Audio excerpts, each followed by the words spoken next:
Welcome back for another deep dive. You sent us some really interesting stuff this week Yeah. from the Educational Psychology Review. It's all about how we learn, how our brains tackle things, Okay. especially when things start to look, well, really similar Hmm. or feel similar. Yeah, right. The confusing stuff. Exactly. Yeah. So we're going to get into why we might struggle with learning things that are easily mixed up. Okay. And we'll look at these two specific learning techniques, interleaving versus blocking. Right. Interleaving and blocking. Yeah, that's a classic comparison in learning science. So think about it like maybe learning painters. Yeah, good example. Like telling a Van Gogh from a Monet. Perfect. Or maybe different types of, I don't know, birds or even computer code snippets. Mm-hmm. Your first instinct might be, okay, study all the Van Goghs together. Get really good at Van Gogh. Right. Master that category first. And move on to the Monets. That's blocking, right? That's blocking, exactly. But this research, like a lot of research actually, it suggests that mixing them up as you learn is often better. Mixing them up. How so? Well, seeing a Van Gogh, then maybe a Monet, then back to Van Gogh, Yeah. that's interleaving. Okay. And it seems to be, well, more powerful for learning those really subtle differences between categories that look alike. So, okay, that's the big question then, isn't it? Mm. If interleaving is often more effective, especially for these confusable categories, Mm. why do we usually default to blocking? It feels more natural somehow. It does, yeah. That's the puzzle. So our mission today is to really dig into why this preference exists Okay. and maybe figure out what might, nudge us towards using interleaving a bit more often to learn more effectively. Sounds good. Helping people learn better is the goal. Right. And the source you shared, the study, it looks at this through a couple of experiments using images of mushrooms, actually. Mushrooms, yeah. It sounds a bit random, but it's actually a really clever way to test category learning. How so? What were the categories? Well, in one case, it was poisonous versus edible mushrooms. Ah, okay. Yeah. High stakes there. Definitely high utility, as they call it. You really want to get that right. And the other? The other categorization was based on the type of soil they grew in. Oh, okay. Maybe less critical for survival. Exactly. Probably perceived as lower utility. And that difference in perceived importance, that turns out to be pretty key in the findings. Interesting. Okay, so let's really break down interleaving versus blocking a bit more. Sure. You used the painting example. I was thinking maybe like learning guitar chords. Yeah, that works too. Blocking would be like, okay, today I'm only practicing the G chord. Oh. Just G, G, G until my fingers basically fall off. Right. Drill one thing relentlessly. And then maybe next week I move on to the C chord. Okay. Interleaving would be more like mixing it up within one practice session. Exactly. You might play a G chord, then switch to a C, maybe then a D chord, then back to G, all in the same short period. Okay, I see. Switching back and forth. That's a great way to put it. And what a lot of research shows, the source you sent mentions a big meta-analysis, an overview of many studies. It found that this interleaving, this mixing, it really helps when you're trying to spot the differences between things that are visually quite similar. Like the mushroom. Like the mushrooms, or different types of birds, maybe similar-looking historical artifacts, or even scientific concepts that overlap. It helps you discriminate. Okay, this is where it gets really interesting for me. It connects to something I've read about called desirable difficulty. Ah, yes, Bjork and Bjork's concept. Very relevant here. Because interleaving often feels harder, doesn't it? It really does, yeah. It seems more challenging while you're doing it. You're constantly having to switch gears mentally, pull up the details for this category than that category. Uh-huh. It requires more effort in the moment. But that feeling of difficulty, that's the desirable part, right? It's actually what makes the learning stronger, more durable. Precisely.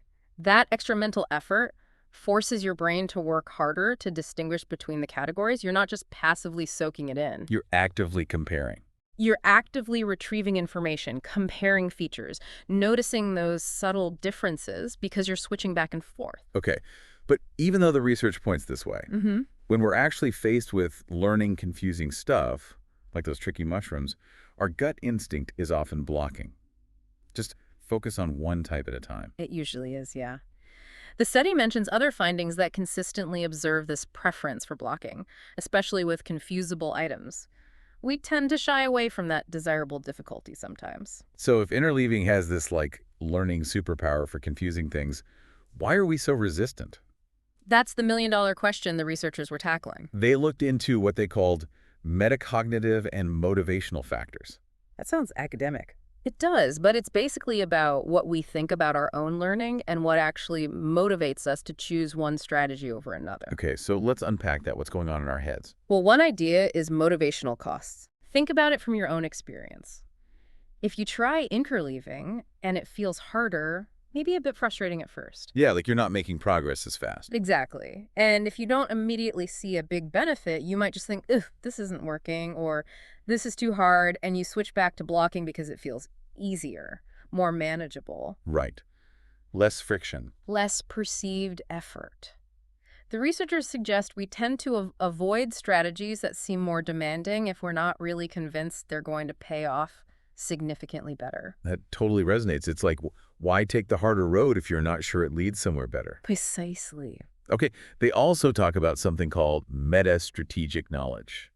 That's a bit of a mouthful. It is, yeah, but it's a really important concept. What does it mean, basically? It means it's not just about knowing how to use a learning strategy, like how to physically switch between studying different mushroom pictures. Oh. It's also about understanding when that strategy is the right tool for the job and why it works in that specific situation. So knowing the why and when, not just the how. Exactly. It's the awareness of why interleaving is particularly effective for learning confusable things.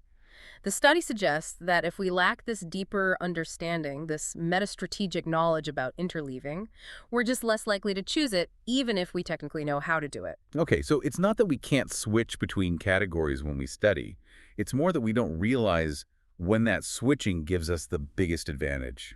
That seems to be the main idea, especially for adult learners like the university students in this study. It relates to an older idea called production deficiency. Instruction deficiency. Yeah, it contrasts with mediation deficiency. Mediation deficiency is when you truly can't use a strategy, like a very young child might not be able to rehearse information mentally. Okay. Production deficiency is when you can use the strategy, but you don't spontaneously produce it or use it in the situations where it would be most beneficial. You don't recognize when it's the optimal tool. So for adults learning about mushrooms, it's probably a production deficiency with interleaving. That's the argument. They could mix things up, but they maybe haven't fully grasped why that's the best approach for telling very similar things apart. Got it. The study then really zooms in on two specific bits of knowledge needed for this. Right. Two key components of that metastrategic or conditional knowledge. The first one is awareness that differences matter. Yeah. Basically, realizing that when you're trying to accurately categorize things that look alike, you have to focus on finding the subtle distinguishing features. Not just the overall similarity. Exactly. If you only see the general resemblance and don't actively hunt for the specific differences, you're going to keep mixing them up. Makes sense. And the second piece. The second is awareness that interleaving highlights differences. Okay, so knowing that the act of switching actually helps you spot those differences. Yes. Understanding that putting examples from different, similar categories side by side or close together in time during your study session actually makes those critical differences more salient, more noticeable to your brain. Like comparing them directly. Precisely. The contrast helps. They also bring up another factor, the utility value of distinguishing. Mm-hmm. This seems more straightforward. It's basically asking, do I even care about telling these things apart? Pretty much. Is there a good reason, a perceived value for me, the learner, to put in the mental effort required to distinguish these categories accurately? Like the poisonous versus edible mushrooms. High utility. Exactly. The consequences of getting it wrong are significant. Compare that to, say, the soil types. Maybe interesting, but perhaps less motivating if there's no clear reward or penalty tied to getting it right. So that perceived value influences our choices too. Definitely. It affects how much effort we're willing to invest in using potentially more demanding strategies like interleaving. Okay, so all this background sets the stage for the experiments they ran. Let's dig into experiment 1. Sounds good. They were looking at how this utility value, the poisonous sidereal versus soil type thing, and also giving people specific instructions about focusing on differences, how those affected learning choices. Right. So in experiment 1, they had these two main manipulations. First, utility value. Half the participants learned poisonous edible, high utility. The other half learned soil types, lower utility. Okay. Second, the instructions. Half got told explicitly that focusing on the differences between the mushrooms was crucial for categorizing them correctly. The other half just got general instructions to learn the categories. And what did they find? Did people change how they studied based on utility or instructions? Did they interleave more? Well, the really key finding was about what they called informative interleaving. Informative interleaving. Yes, specifically switching between the mushroom examples that were designed to be visually very similar, the tricky lookalikes, or twins. Ah, okay. Focusing the interleaving on the hard comparisons. Exactly. And they found that this informative interleaving only increased significantly when both factors were present. Both. So you needed the high utility and the instruction. That's what they found. People only really started strategically switching between the lookalike mushrooms more often when they were learning the important poisonous audible distinction, and they were explicitly told that spotting the differences was the key to success. Neither factor alone was enough to significantly boost that specific type of interleaving. Wow, okay. That's a really specific and powerful interaction. It is. It suggests you need both the motivation, high utility, and the metacognitive understanding, focus on differences, to really push people towards the most effective form of interleaving. What about what people said they were doing? Did the instructions change their approach? Yeah, the self-reports were interesting too. When people were told it was important to find differences, they reported putting more effort into, well, finding differences, Makes sense. and correspondingly, less effort into finding commonalities within a single category. But just being in the high utility group, poison avoidable, didn't, by itself, make them report focusing more on differences. So even when it was really important to tell them apart, people didn't automatically think, oh, I need to focus on the differences. It seems not.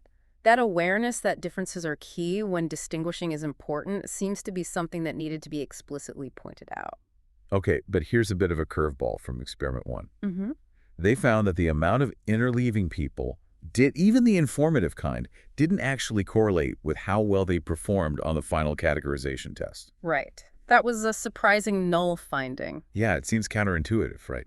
If interleaving is supposed to be better. It does, and the researchers flagged this. They suggested it might be an example of utilization deficiency. Utilization deficiency, like the production deficiency earlier. Similar idea, but slightly different.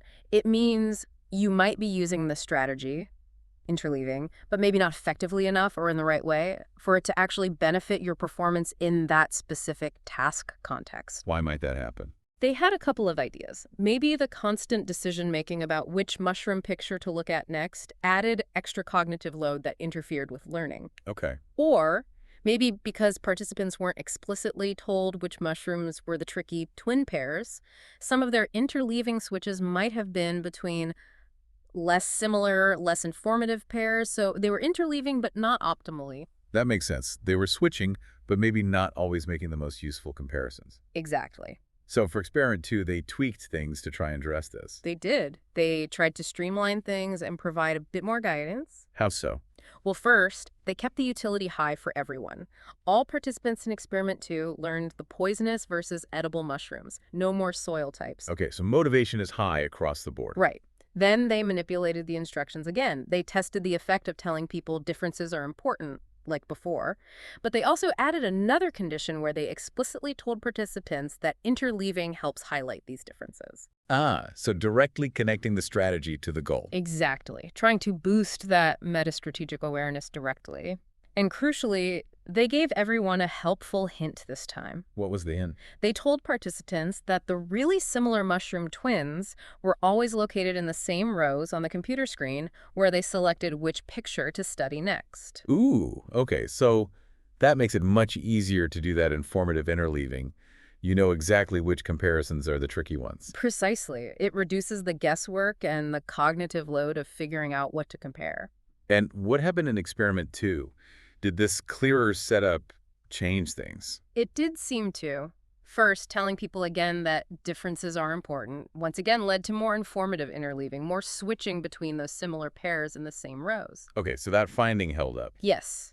But interestingly, the additional instruction explicitly stating interleaving highlights differences didn't seem to provide any extra boost beyond just telling them differences were important. Huh. So telling them why interleaving works didn't add anything. It didn't seem to, in terms of their study choices. The researchers suggested this might mean people already have a sort of intuitive grasp that switching helps you see differences. Maybe. But perhaps the bottleneck isn't knowing that interleaving helps spot differences, but rather fully appreciating why spotting those differences is so critical for the task goal, accurately telling the categories apart. That's an interesting nuance. Yeah. And the other big finding from experiment 2 was that this time, doing more informative interleaving did positively correlate with better performance on the final categorization test. Ah, so the link between the strategy and the outcome appeared. Exactly. It suggests that by making the task structure clearer, pointing out where the similar pairs were, they helped learners use interleaving more effectively. They overcame that utilization deficiency seen in experiment 1. Makes sense. The clearer guidance helped them use the tool better. Right.